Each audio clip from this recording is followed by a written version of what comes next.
Okay, I think it is time to begin the event today. Good evening, everyone. Thank you very much for joining us today for a webinar, Understanding Transition Finance from KS in Japan, Financial Outlook for the Use of Ammonia, Co-firing, and Hydrogen. I am Matsuki, the president of Proxy Watcher.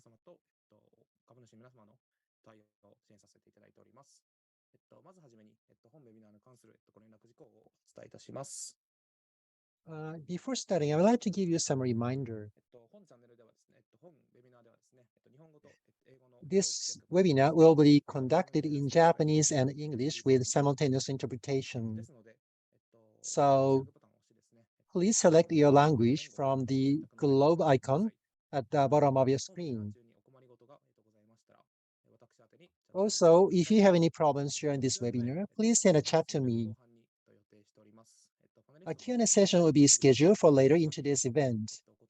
Questions for the panelists will be answered as time permits. Please indicate to whom you are addressing your question and post it in the Q&A box. Questions during the session are also welcome. After the seminar, you will be informed about the survey. Those who complete the survey will receive a copy of the materials used in the webinar if available. We would appreciate your cooperation. Okay, so I want to share today's timetable and panelists. For opening, I want to invite Ms. Miho Kurosaki so that she can spend 5 minutes or so to talk about the definition of transition finance. Then I would ask Mr. Kikuma to deliver his presentation about Japan's ammonia co-firing strategy, followed by Ms. Jacqueline Tao about financial hurdle for the use of ammonia co-firing and hydrogen. Then we will move to the panel discussion with Kurosaki-san, Sean Kidney, Emily Faithful, and Ms. Suzuki Sachi.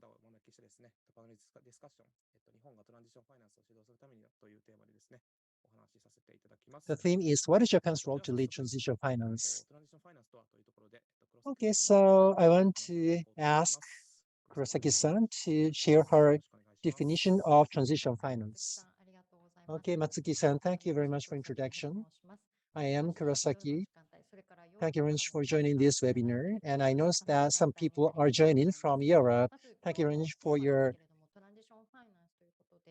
participation. So today's theme is about transition finance. I cannot find many definitions, but firstly, I want to share my view on the definition of transition finance, and your questions are welcome. And we have two speakers so that they will talk about ammonia and hydrogen. So from technical perspective and from cost perspective as well. Also, we are going to have a Q&A panel discussion so that we could understand what should be thought about the transition finance. So the definition of transition finance, again, for decarbonized society, transition or change should be accelerated. For that, finance or capital is required. So this transition finance is never intended to delay decarbonization or lock in emissions. In other words, like again, we want to convert carbon-intensive sector to decarbonized sector. This is more like a pushback for that. So the target is sectors where decarbonization is difficult to achieve quickly due to the absence of commercially available decarbonization technologies or hard to abate sectors. This finance is to help them for earlier decarbonization. For example, cement, steel, chemical are some examples. But the important thing is that they need to set the interim targets to achieve such targets. What are required technology? If there's no technology, then I believe that they would take some efforts for decarbonization before the technology is available. For that, finance is required. That finance is so-called transition finance. Again, the target should be set, and they need to think about what they can do about it, like strategies, technologies. To support that, finance is required. But in Japan, somehow, discussions have centered on which technology should be scoped for transition to green. So what is technology? Then finance should be provided for such technology. That is, I mean, discussion in Japan. Unfortunately, like from fuel to green, I mean, everything between fuel and green can be regarded as transition. As you can find a newspaper, like a Nikkei newspaper, like ammonia co-firing, or any hybrid cars, for example. They are all like regarded as a target of transition finance. There is not much discussion about strategies, unfortunately. So today, we have many speakers. So what should we do about this? As I said, also, in particular for power sector, transition, rather than transition, like we see some green technologies available. It's more like green. They need to go to instead of transition. So technologies for transition, such as like hydrogen or ammonia co-firing, such is available. So I think we can get more inputs about that from those two speakers. That's all from me. Thank you. Kurosaki-san, thank you very much for your great introduction. As Kurosaki-san has said, like ammonia, hydrogen, that is often discussed in Japan's context for transition finance. Let me adjust something first.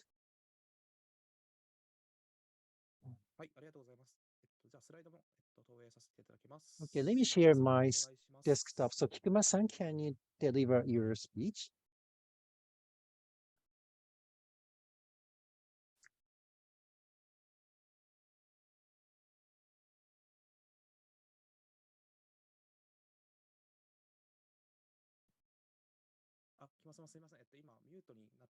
Kikuma-san, I think you're muted.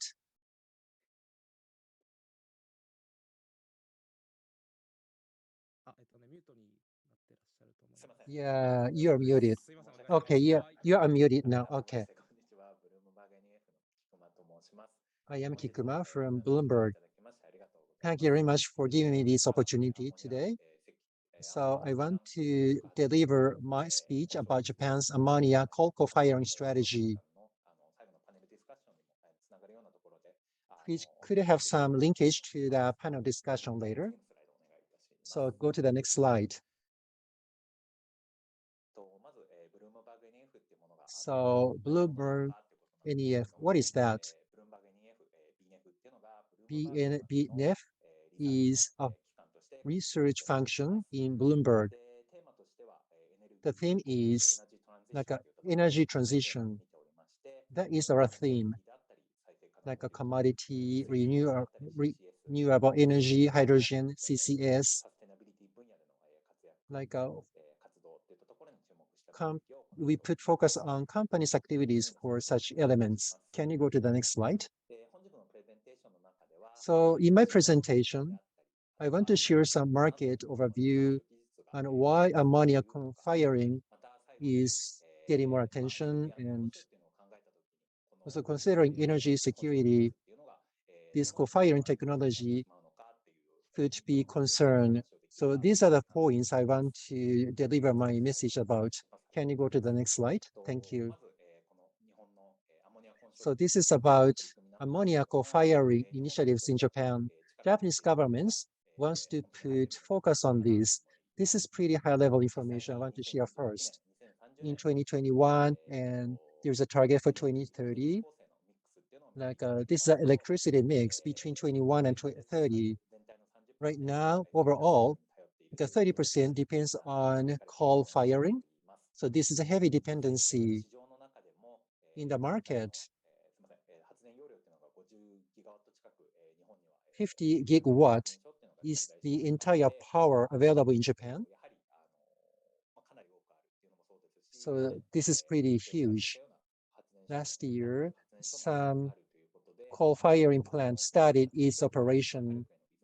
So again, the level of dependencies on coal-firing is pretty high in Japan. But in 2030, this is Japanese government's target. This is very different from the current power mix, as you could see. In particular, please take a moment to look at 1%. That is hydrogen or ammonia co-firing technology. So from this, you could see that Japanese government wants to start using hydrogen ammonia co-firing in 2030. Can you go to the next slide? So ammonia co-firing technology, I'm going to share more details about this later, but from environmental perspective, from cost perspective too, this has some challenges. That is our view. However, Japanese governments wants to expand this technology. For that, from demand and supply sides, they want to expand their support. For demand side, like J credit, carbon credit, could include ammonia co-firing technology, or another initiative for demand side is that Japanese government is going to start like an auction for decarbonization, like a low carbon capacity market. Would include like ammonia co-firing plant. So I think this is going to be a support for that. For supply side, Japanese government wants to think about supply chain for hydrogen and ammonia co-firing for expansion. For that,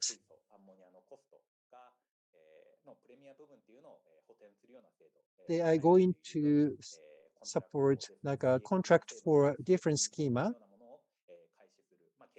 They are going to start it as their plan. So for both supply and demand, Japanese government tries to give support. That is a current situation in Japan. Can you go to the next slide? So now, this is like global ammonia co-firing expansion on this map. This is as of September 2022. In Japan, JERA, IHI, Mitsubishi, heavy industries, they are typical players. As you see, these Japanese companies actually are rolling out or exporting this technology to Southeast Asian countries. Can you go to the next slide? This is about last month. In Southeast Asian countries, you see more colors, right? Like Japanese companies, like in Taiwan, the Philippines, in Thailand, they try to expand this ammonia co-firing technology in those countries. Let's go to the next slide. In other markets, this ammonia co-firing technology is not making good progress. In fact, for example, in the US, there is an Inflation Reduction Act effective, and for renewable energy or decarbonization, tax subsidies are given. So in the US, decarbonization is being led.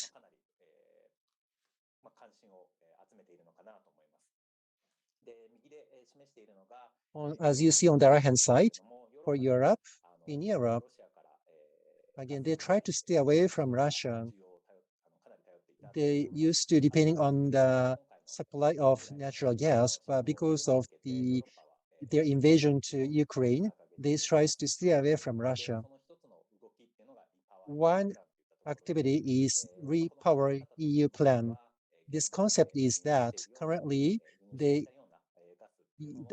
used to import gas from Russia, but now they want to replace it so that they can reduce the demand for the natural gas from Russia.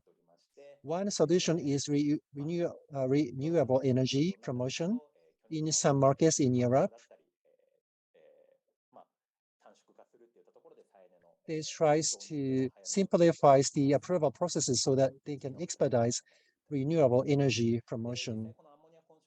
So ammonia co-firing could be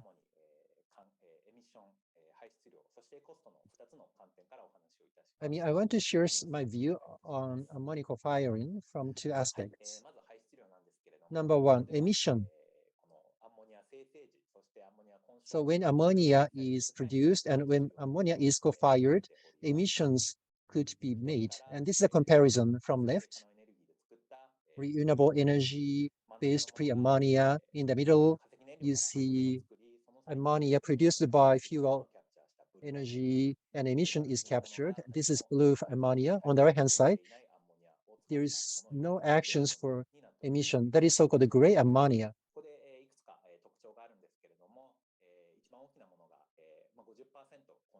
50% co-firing, ammonia co-firing. This is easiest to understand. So 50% ammonia co-firing technology.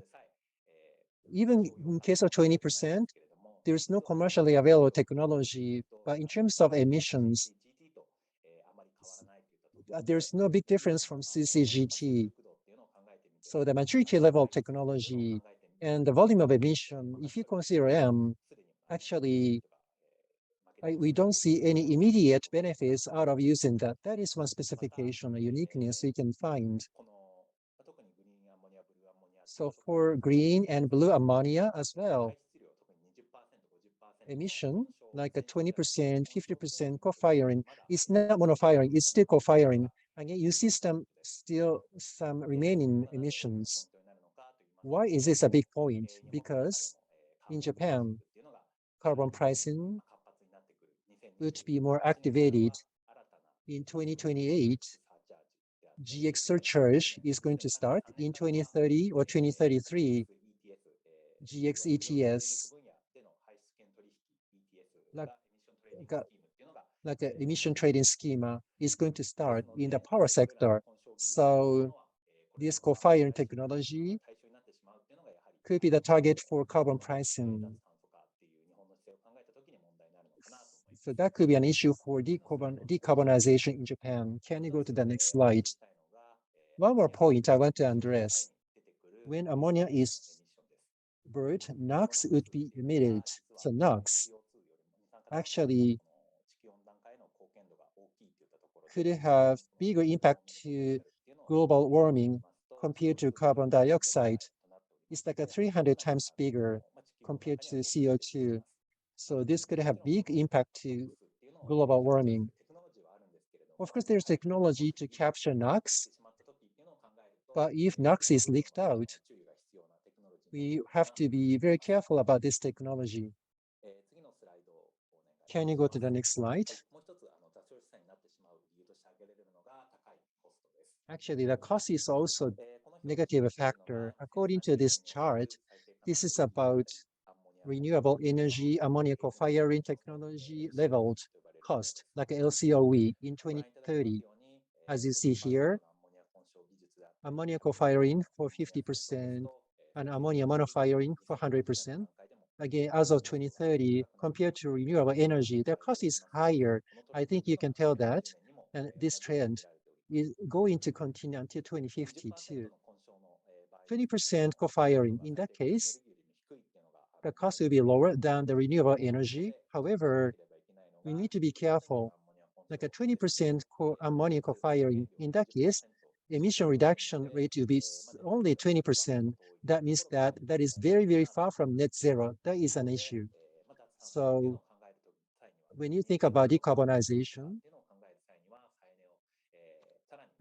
renewable energy should be expanded, which could be more advantage economically to Japan's power sector. Can you go to the next slide? So how can ammonia co-firing hurt Japan's energy security? Can you go to the next slide? On the left-hand side, you see a chart that is about Japan's current ammonia demand, as well as 30 and 50.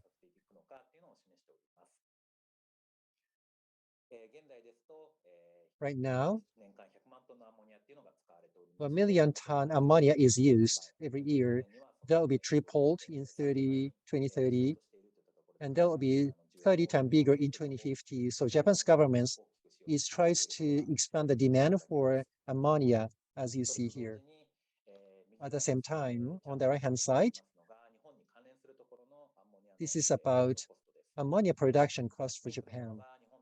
The pink is like a Japan's domestic green hydrogen.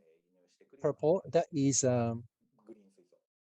green hydrogen imported from Australia. Green, that is blue hydrogen, blue ammonia imported from Middle East. As you see, up until 2050, basically this pink color, Japan's green ammonia, and would be more expensive than imported one. What does it mean? If a company tries to procure ammonia,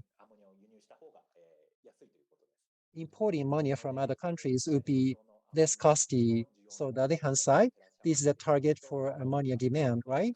Compared to that, the majority of that would be supplied by imported ammonia. So this is a kind of a concern for energy security.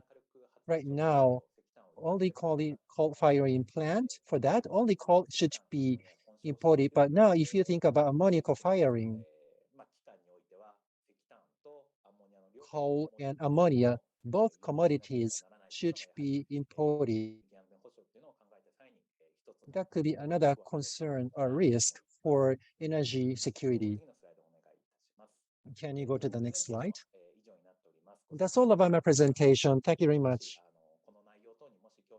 If you are interested in my presentation, you can take a look at this report. Also, after today's webinar, my presentation can be shared with you. So please access this link. Again, thank you very much for listening. Kikuma-san, thank you so much. So now I want to hand over to Jacqueline. Great. Thank you, Matsuki-san, for the kind introduction and inviting me to speak at this webinar. I'm very, very honored to be able to share this stage with many distinguished panelists and speakers. So my name is Jacqueline, and I'm the Southeast Asia lead analyst at Transition Zero. So I'll just wait quickly for Matsuki-san to bring up the slides. In the meantime, I'll just like to give a quick introduction about Transition Zero. So Transition Zero is actually sorry, can we go to the next slide, please? Yeah, perfect. Transition Zero is actually a registered UK nonprofit, and we work in the space of data science, as well as the intersection between data science and also decarbonization. So what we intend to do is we provide credible analysis and insights to accelerate a zero carbon economy in two of the key sectors, the power sector as well as the heavy industry sector. Right, so could we go on to the next slide, please? Thank you. So I'll start off by setting up the scene and why Japanese decisions on energy policy as well as energy strategies and technologies have an outsized impact. So energy policy in Japan would actually permeate, particularly through Southeast Asia, the Southeast Asian region, due to its heavy investment in infrastructure spends across the region. So we all know that China has this Belt and Road initiative that has been pumping a lot of money into Southeast Asia, but in fact, Japanese investments still reign supreme in terms of Southeast Asia infrastructure spend.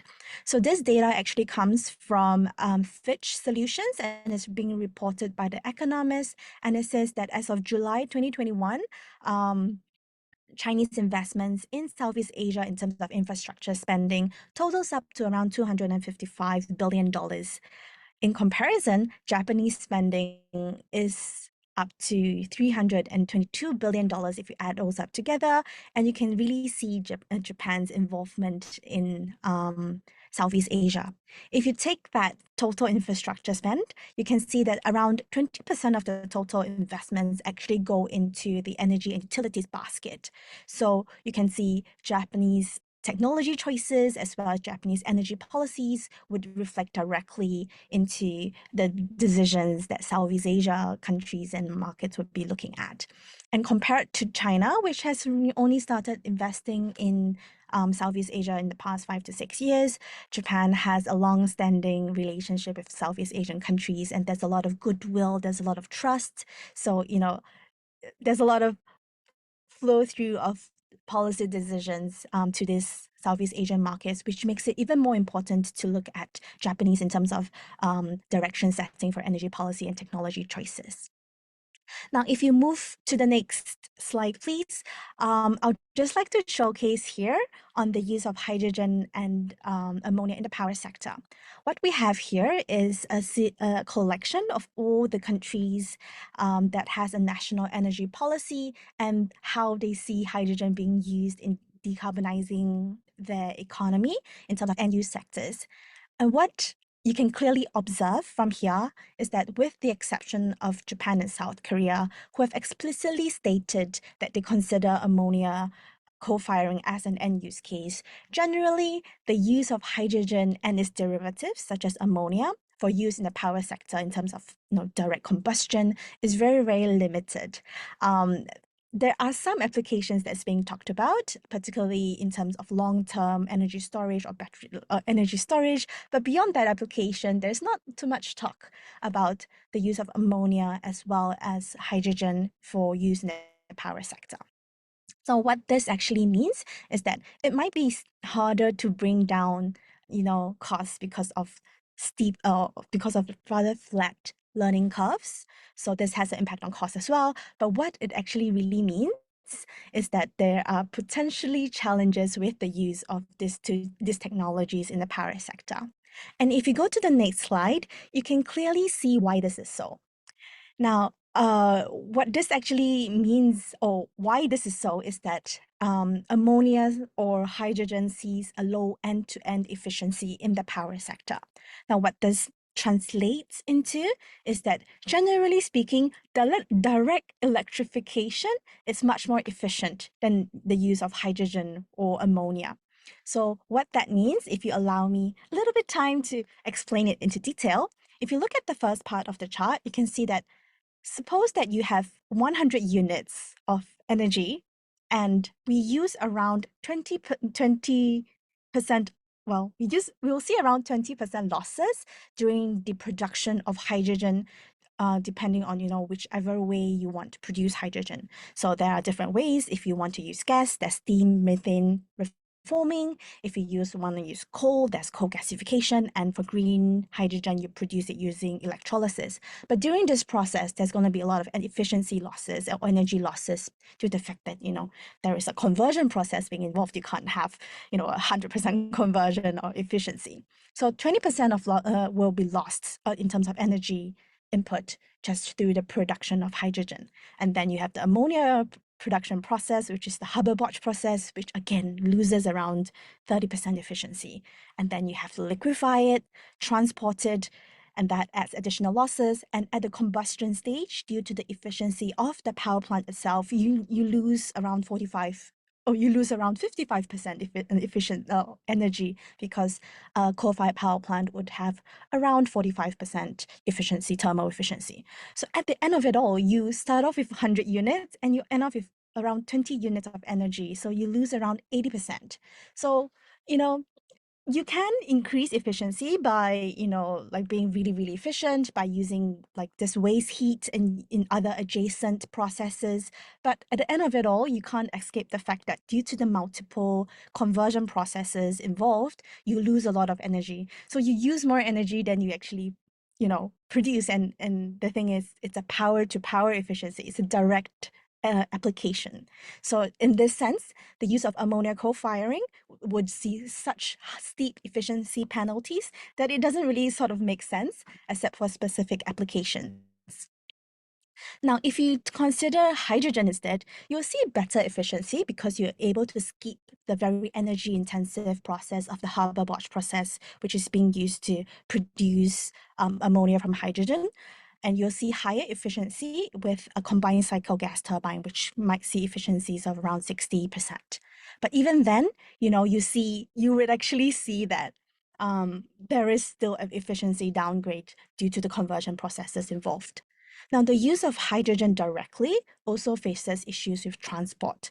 So there's not a lot of there's a lot of different ways that's being explored to transport hydrogen across long distances, but we don't really have a good idea yet of how to transport it. The best way or the most commercially viable way or technologically ready way is actually through conversion into ammonia and then transporting it via as ammonia, but then that again creates problems because you have to go through the process of converting ammonia back to hydrogen if you want to do if you want to combust it as hydrogen. So there are a lot of different issues involved, and the key issue is that there's a lot of efficiency losses, and that's why except for limited applications, it's not really being considered for use in the power sector. And if you go on to the next slide quickly, we'll just like to showcase the cost issues involved with hydrogen and power. So technologically speaking, there's a lot of talk about, combusting around 20% to 50% hydrogen co-firing in power plants. And this is actually possible at this stage because, most of the gas power plants are actually they're actually able to combust a certain percentage of hydrogen ranging from 20 to 50%. Some modifications are required, but generally they're okay to do it. But then what that actually means is that it could actually have a lot of implications on costs. So co-firing 30% hydrogen by volume, which due to the fact that hydrogen has a lower energy density, it means by volume, it means that it actually equals to 10% blending by energy content. So if you're looking at 30% co-firing by volume, we will see around 16% increase in fuel costs compared to just burning gas. That is assuming an $8 per MMBTU natural gas price and a $2.4 per kilogram hydrogen cost. So if you consider green hydrogen, which is around $6 per kilogram right now, then the fuel cost would actually shoot up to around 55% more expensive than fossil gas at assuming a base case of $8 per MMBTU.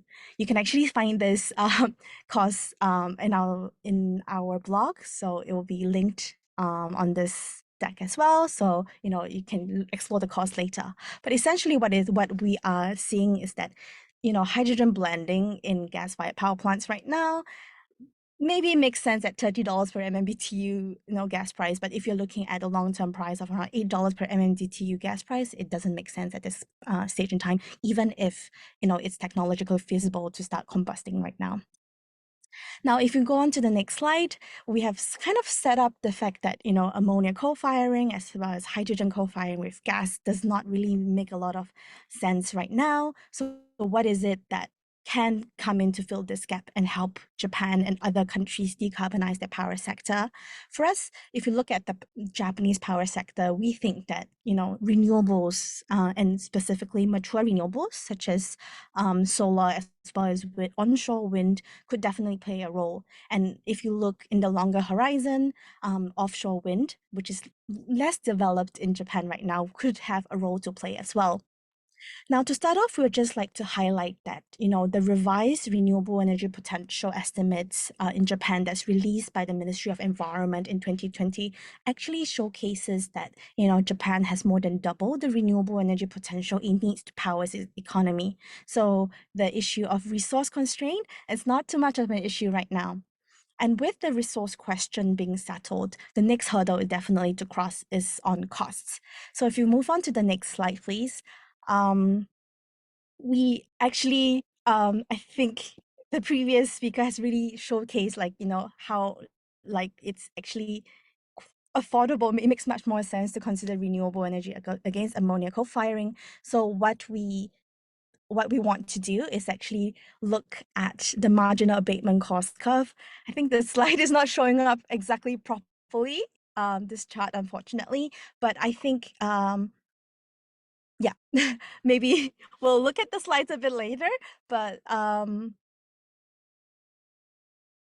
yeah, well, maybe I can focus on, I can just tell you more about the the it's okay. Maybe I should just share a little bit more about the marginal abatement curve. So essentially what we did with slide 32 is we wanted to chart off the marginal abatement cost curve for different technologies. We'll send you maybe a copy of the slides a bit later, but essentially what we considered is charting out the marginal abatement cost curve for Japan's power sector, and we actually would have the width of the marginal abatement cost curve in terms of the emissions reduction potential, and then the height in terms of the cost. And based on our analysis, we can see that standalone solar PV and onshore wind can present negative abatement cost options right now. And if you move on to 2030, we can really see that renewable energy plus storage will start making a lot more sense. And, you know, technologies which are intended to extend the life cycle or the lifetime of coal in terms of CCUS, IGCC, as well as ammonia co-firing would stand little chance to compete against these technologies in the broader landscape. And obviously, we realize that, you know, we're looking at things from a technology perspective, and we need to have like a systems perspective of things to see like how the system would integrate and work while meeting demand and supply and meeting ancillary services. So it's not enough to just look at a comparison of technologies, but we believe that, you know, at the renewable penetration rate that Japan has now, we have we still have a big jump to go, and we have space for much more increased ambition and in terms of renewable energy deployment. Right, I think this is all that I have right now, and I'll hand over back to Mazuki-san. Thank you so much, Jacqueline, for wonderful keynote. So we would like to move on to the next panel discussion. Let me actually ping everyone for the panel.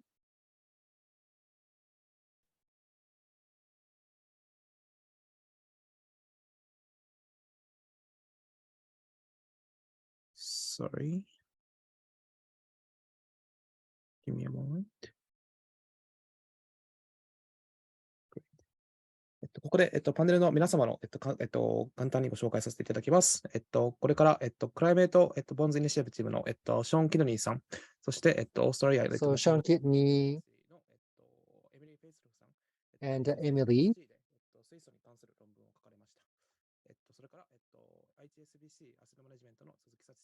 Mr. and Ms. Suzuki from HSBC Asset Management. These are panelists. Kurosaki-san is going to be the moderator for this panel discussion. Thank you. Thank you so much. After going through those two presentations, we found many keywords, right? Like ammonia, co-firing, and emission.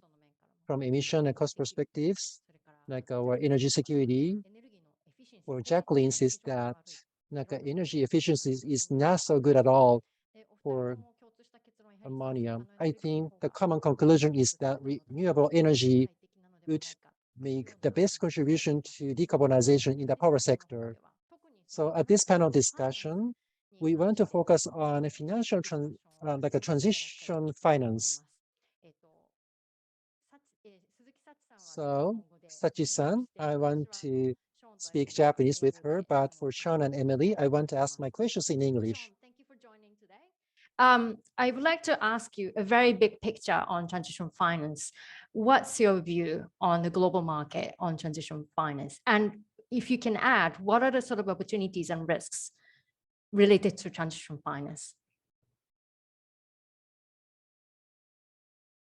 You're mute, Sean. Thank you, Miho. Thank you for being here, for inviting me to be here with you all today.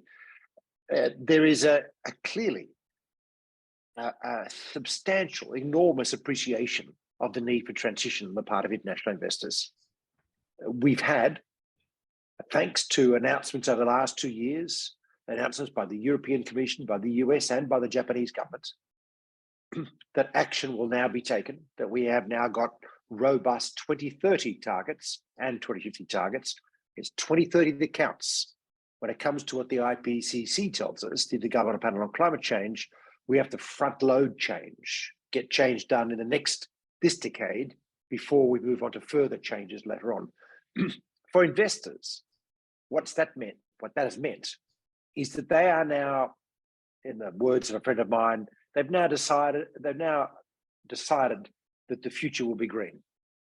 The only question is how quickly that transition is going to happen, and knowing there's a tsunami coming through, how do we pick winners and losers in that? And this is why the comments from our previous two speakers are so important, because it's about not that we need a transition, not that it will happen, but rather how do we pick winners and losers? And I'm going to say it's tough. Frankly, I applaud the Japanese government's work on R&D on ammonia for coal-fired powers and JERA and so on. But I agree, it's uncertain. We can't count on it. We shouldn't count on it till it's proven. The things that are important for investors globally are around the credibility of pathways and promises, and action, not pledges. We've had a lot of pledges. In 15 and 10 years ago, we saw a lot of coal-fired power stations built with the promise of carbon capture and sequestration coming through. It never happened. And it's not going to happen in the near future, in the foreseeable future. This was a clear example of a false lead based on a pledge, not an action.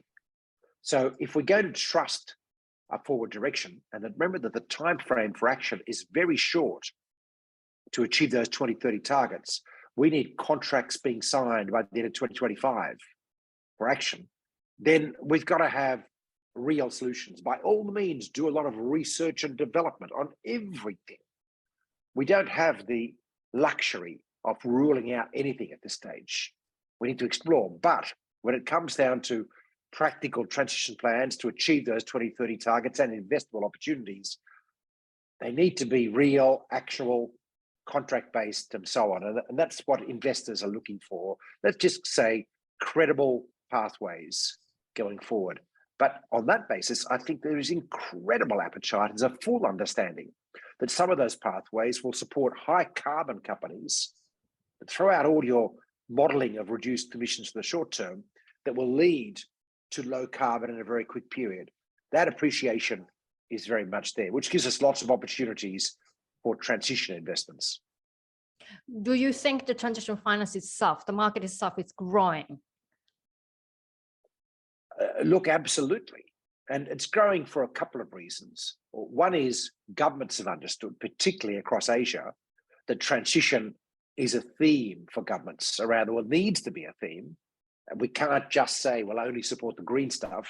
We've got to tackle cement, concrete, chemicals, shipping, aviation for that matter. The European Commission will soon be putting out a paper on aviation, for example, which I'm hoping it'll be a strong emphasis on synthetic fuels and then hydrogen and battery going forward. All of these things we're going to need. We can't do without steel, but it has to be green steel. And how do we get there quickly? And how do we transform? You know, in Japan, 75% of all blast furnaces are coming up for rebuilding by the end of this decade. That is an incredible opportunity to get the capex right for transition and to avoid what I'm going to say is the currently planned false lead of shifting to gas, more fossil fuels, instead of shifting to green hydrogen and various other aspects. But it is hard. Investors are keen. I mean, I can tell you now, I mean, one of my big funds, a $400 billion fund, asset owner, has set up a special fund specifically to address the green hydrogen because they're committed to that transition. Finding the right green hydrogen investments, of course, remains a challenge for everyone. But many investors are in this area. They want to support the transition. They need to, of course, make money to pay your pension when you retire, Mihu, whatever that might be. But in the meantime, they understand that the forward risk to their portfolios of a lack of action on climate is way too high. They have to have action on climate to be able to ensure they can pay pensions in the long run, and they understand that. I fully agree with you, Sean. Just wanted to add another lens from Emily. She's expert on hydrogen, and I'd like to really ask her, because we were talking about green hydrogen and also the transition plans. And from your view, Emily, what are the risks of investing in hydrogen? The previous speakers also talked about cost and energy security and so on so forth. And would like to get your view here. Certainly, thank you, Miho, and thank you also for having me. It's a pleasure to be here. I'll try and keep it brief, but I could talk for a very long time about the risks of investing in hydrogen. I would say, sort of as an overarching statement to begin with, and I think this is really important from what I've seen of Japan's hydrogen strategy, is that hydrogen is not necessarily a decarbonization solution.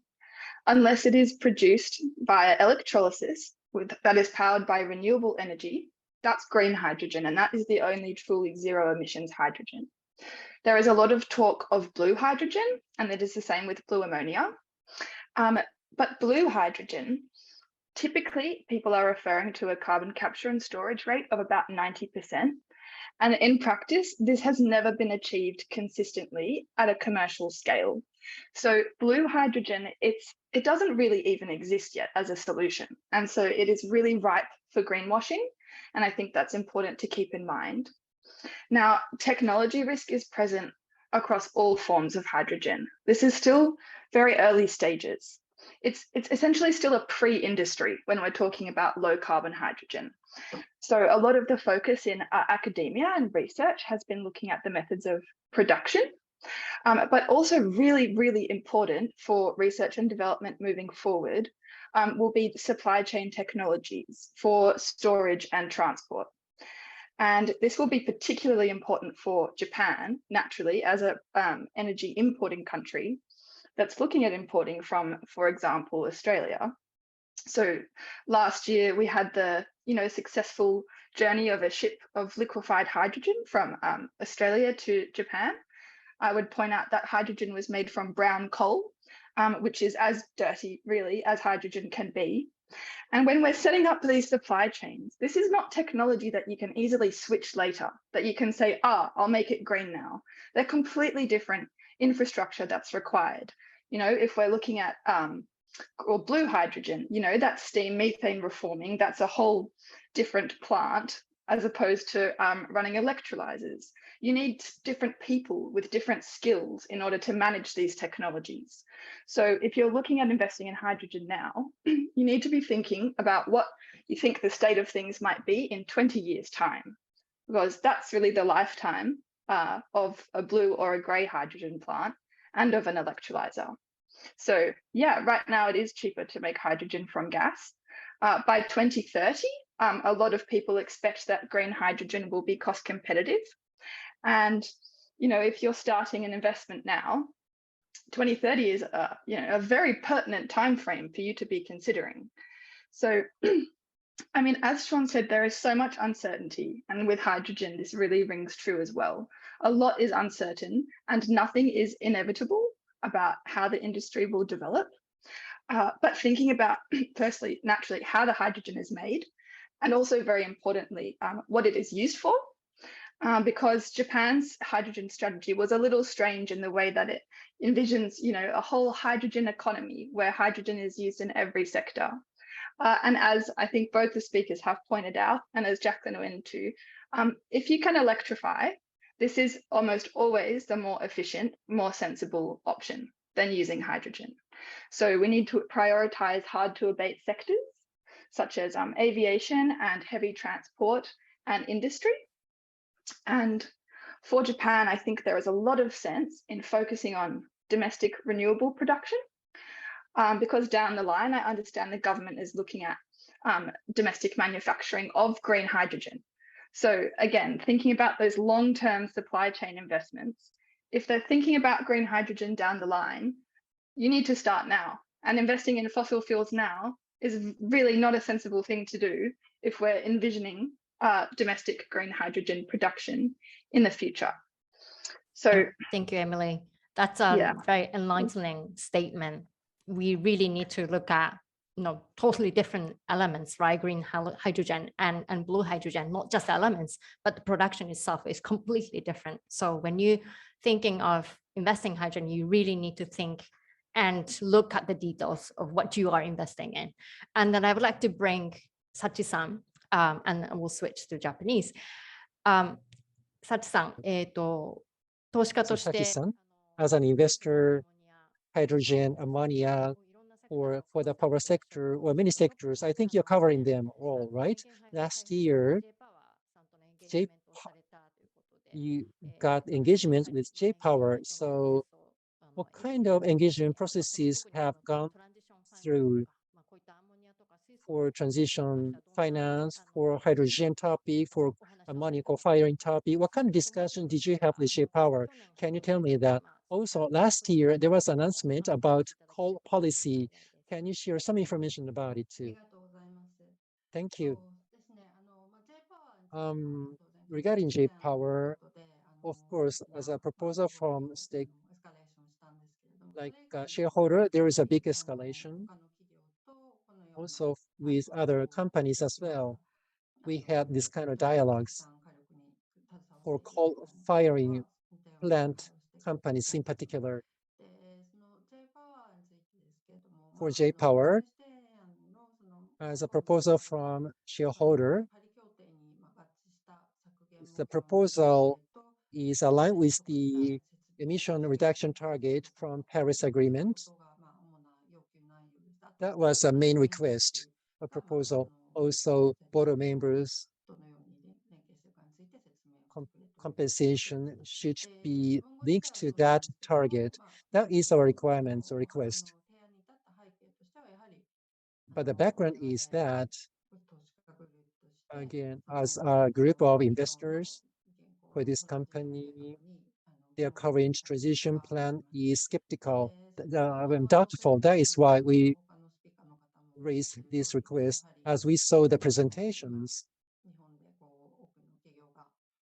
in Japan, the Japanese government is taking initiative for decarbonization, so CCS or ammonia co-firing. From technology and cost perspectives, they have many challenges still. I believe that. So as an investor for the future condition of companies, it's difficult for us to be confident.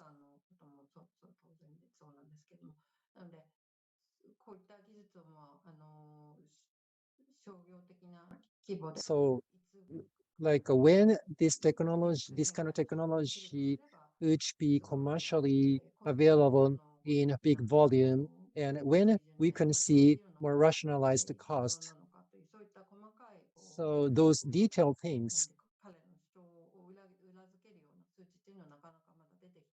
have not been shared by the companies yet. So I asked them to disclose such details to us. And also, that is about engagement. Apart from that, as SBC Asset Management, last September, we issued our policy about coal. So in the asset management environment, I think this is very advanced initiative I'm proud of. I can share some things. In particular, like for active fund, like EU, OTC, or advanced countries, markets, companies, like at the end of 2030, more than 2.5%, sorry.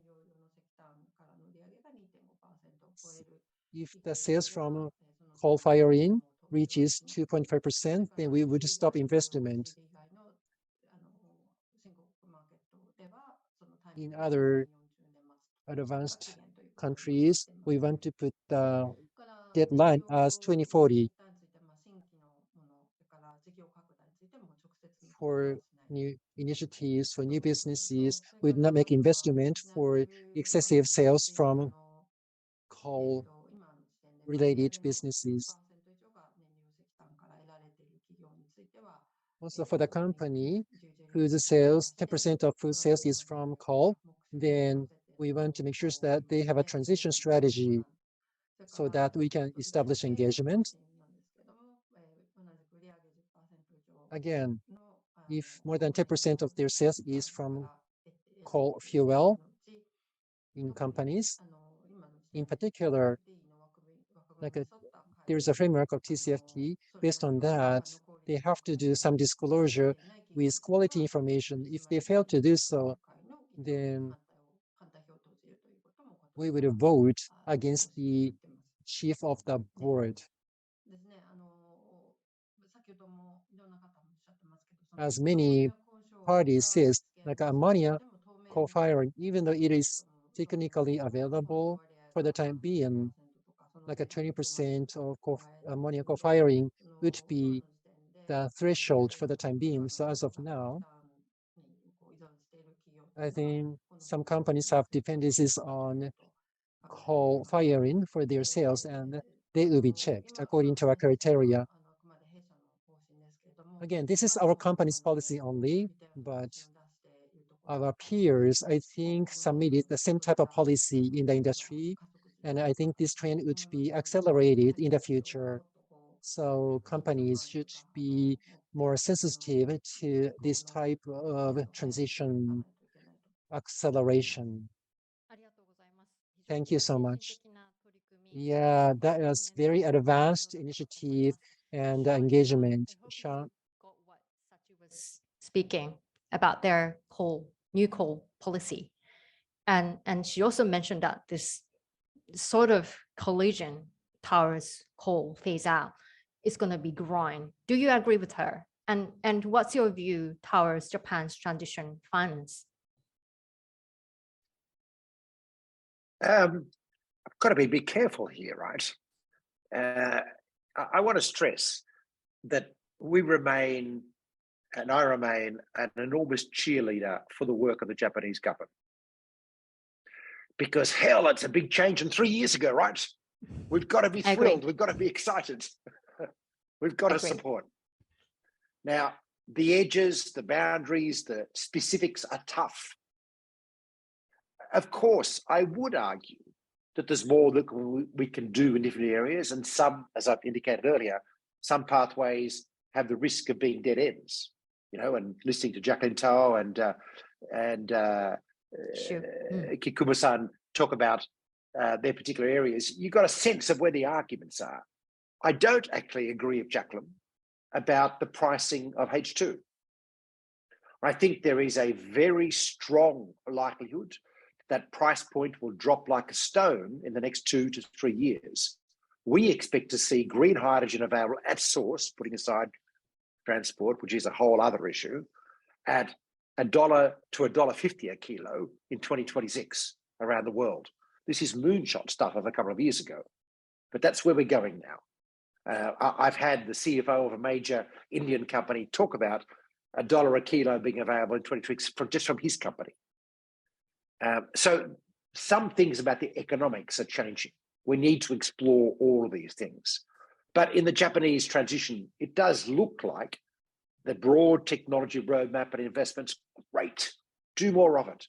I do agree with the need for ammonia. I am dubious about the transport of hydrogen, mainly because I'm worried about leakage factors, actually. I'm concerned. Now, they're not certain there, but we've got a bit of a science work to do about the nature of leakage across the supply chain, because hydrogen is actually a greenhouse gas, folks.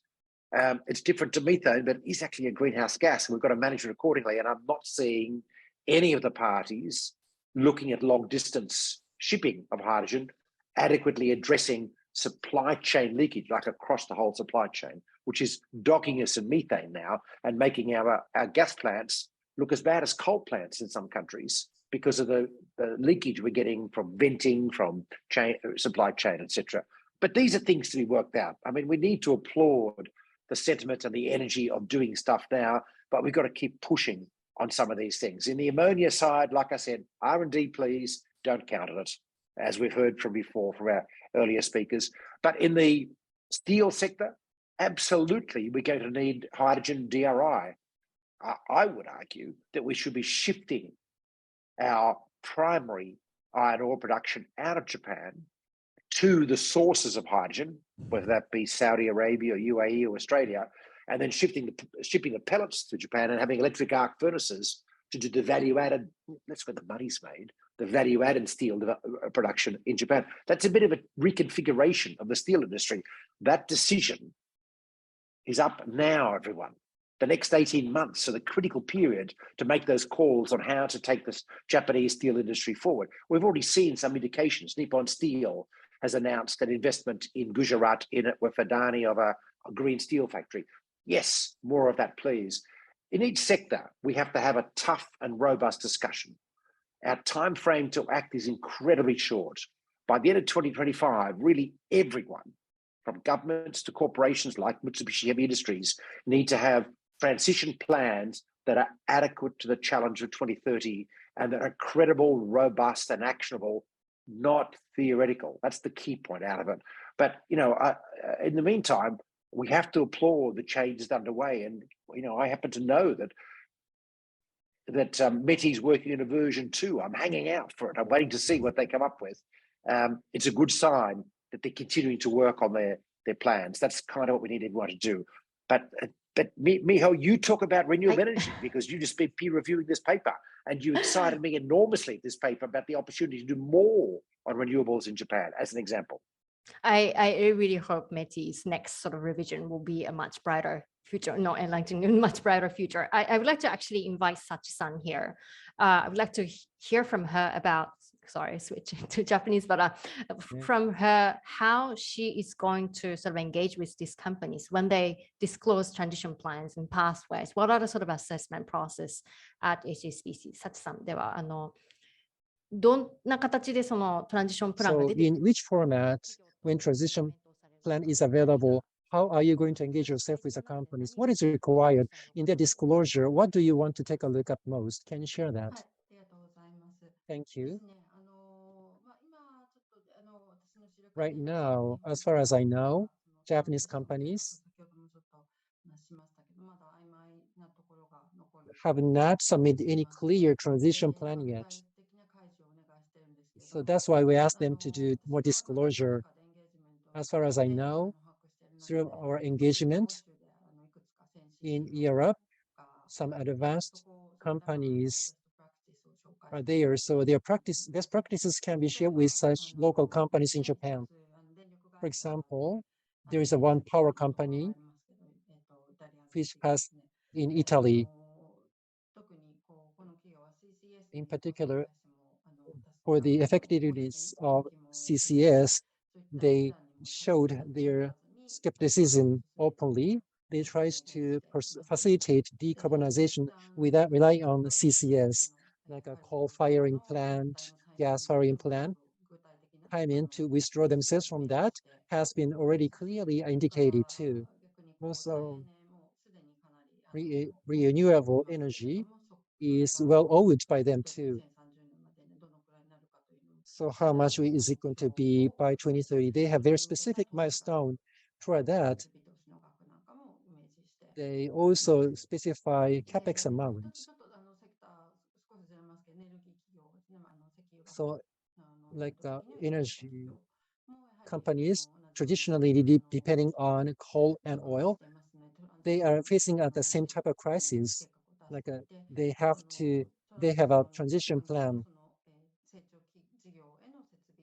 So they want to put more capex for growing a segment for renewable energy and assessment. They have done an internal assessment to make sure that their target is aligned with the target by Paris Agreement to persuade their investors. So new technology-based decarbonization strategy. For that, by when, how much they are going to roll it out. They have a very specific quantify the target too. Recently, in particular, in EU, like a financial statements section is more sensitive to disclosing information about climate change. In some advanced companies, in the financial statement in the note section, they put that kind of remarks in details for climate change that brings damage to their existing asset. How much would it be? Such kind of assessment has been done.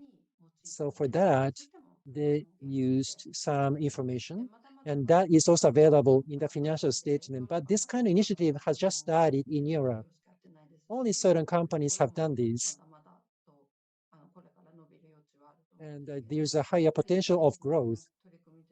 Again, advanced initiatives should be learned in Japan from them. Definitely, I want to refer to them to do more engagement with Japanese companies. Thank you. So specific numbers should be given, and tradition, target, and strategy also should be clarified. I think that is what I heard from you. I think this is really good information. Have you to answer some of the questions we already received, if that's okay with you. There's a question in Japanese asking whether, it looks like Japanese policy in ammonia and hydrogen seems to be trying to utilize the existing infrastructure in Japan. Hence, they want to just switch the fuel from fossil fuel to ammonia or hydrogen as a cleaner, a lower carbon fuel. Would that be a better solution for Japan? And depending on your answer, what would be a better way of investing their money on? Well, I'm going to dive in and say, of course, if we can reuse existing infrastructure, we should. It's like buildings. The carbon emissions of knocking down a building and building a new one are actually way misunderstood. It's actually better to renovate if you can. That's a bit complicated, right? Yeah. Emily, what do you think? I think it very much depends on where the hydrogen or ammonia is coming from. And I would just point out as well, when in Japan, it's not just how it's made, but it's how far has it traveled from where it was made. Because the real thing with hydrogen is the closer you can use it to the point of production, the more efficient it is. The most expensive, the most emissions really come during the storage and transport. If you think of, you've got a ship tanker full of liquefied hydrogen, that ship's still running on, fuel oil, like that hasn't changed. And so, where did the hydrogen come from? Because it may well be adding to the emissions if that hydrogen's been produced from gas and is now, being combusted in what was previously a coal-fired power plant. So I think there is a potential to efficiently reuse old technology, and there is a potential to greenwash and to prolong the viability of the fossil fuel industry. So the specifics really need to be considered. Thank you. There's a question for you, Sachi-san. Have you ever engaged with Japanese utilities? Yes, you talked about it. And have you also had a discussion with them on Scope 3 emissions in addition to Scope 1 and 2, given that SBT's guideline for utilities? I think we may have considered, but I think we tend to focus on the more impactful and focus and priorities. So if it depending on the sector, if the Scope 1 and 2 are more important, that we would focus on that first. But if the Scope 3 is much more significant, then we would focus our attention to Scope 3. But we certainly talked about Paris-aligned science-based targets in our other fundamental point of discussion. Thank you. And then probably last question, Ko-san, hopefully. Yes, please.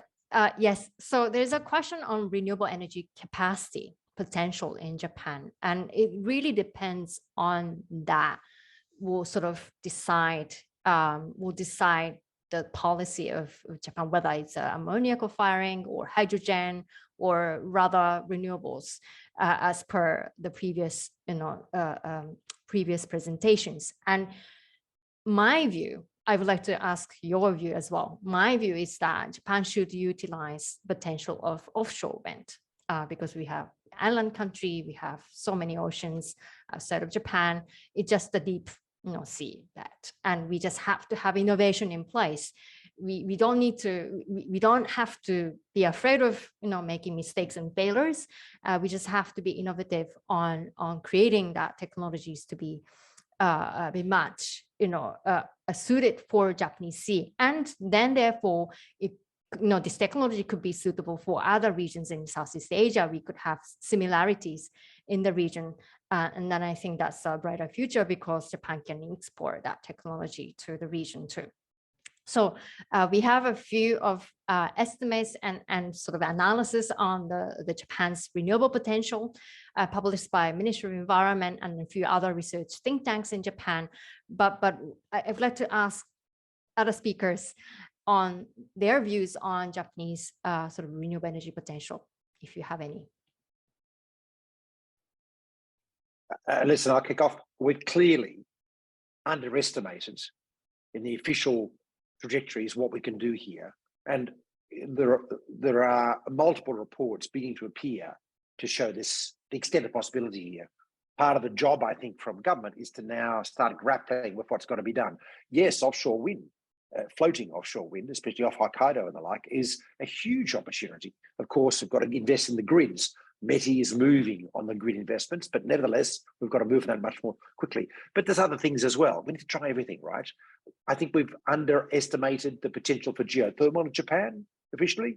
I mean, solar. I mean, I realize we've got limited solar, but if you take a Google map of Tokyo Bay and look at all the warehouses, you can probably find one, maybe two that have got solar across the rooftop.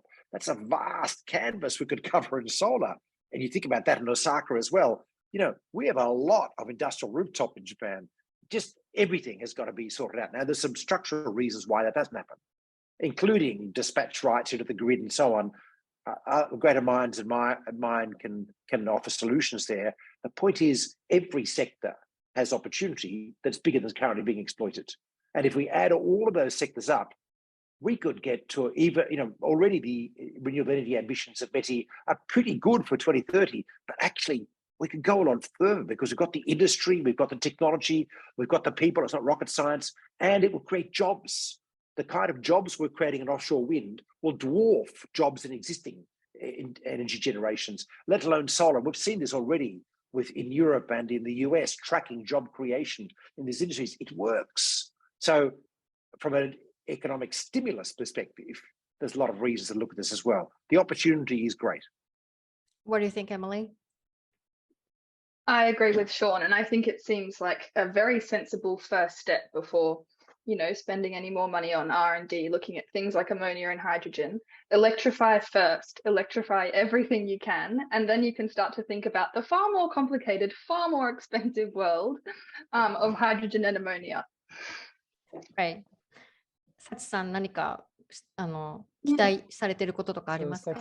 Do you have any expectation? Yes, as those two people said, I totally agree. Japanese companies, some of them studies their renewable energy projects successfully in other regions. So, in other words, again, so they really said that they have successful cases of renewable energy in the US, Europe, in Southern America. So that technology may not be able to be simply transported to Japan as is, but there's a technology, so that should be leveraged. Otherwise, that is very unfortunate. Often said that Japan's shallow offshore may not be good for offshore wind power. Some people have said that, but in Taiwan, I think they still use the offshore power plant in big projects. So whatever you do, you would require a big investment.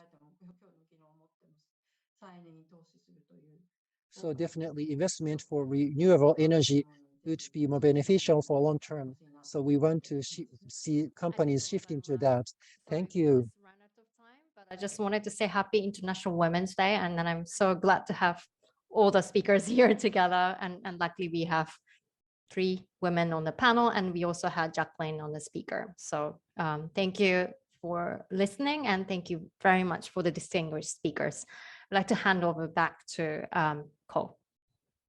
Thank you so much, 美穂さん。ありがとうございました。皆様、本当にこのような、So everyone, thank you very much.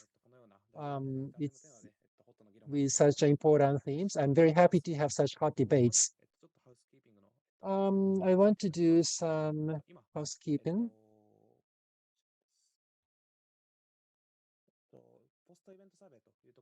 So this is so-called post-event survey. We want to collect some questionnaires. If you respond to questionnaire, then Kikuma-san's and Jacqueline's presentations would be given to you.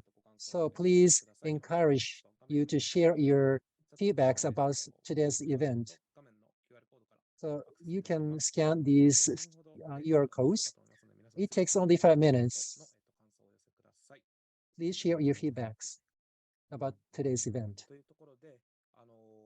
So G7 is going to happen in Hiroshima in July, and there will be a series of shareholders meetings. So there is excitement about renewable energy. So transition finance has a very critical phase now, crossing borders. Thank you very much for your support today.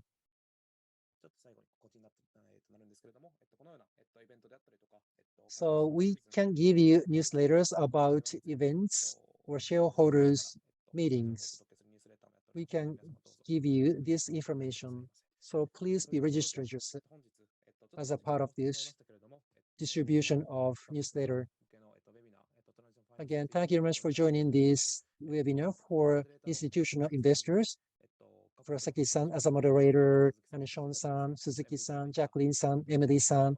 We have multinational guests. Also, Kikuma-san as a keynote speaker. Thank you very much for your great support to make this webinar happen. Institutional investors, there are many institutional investors. Thank you very much for your time while you're very busy. I greatly appreciate it. Now I want to wrap up this event. Again, thank you very much.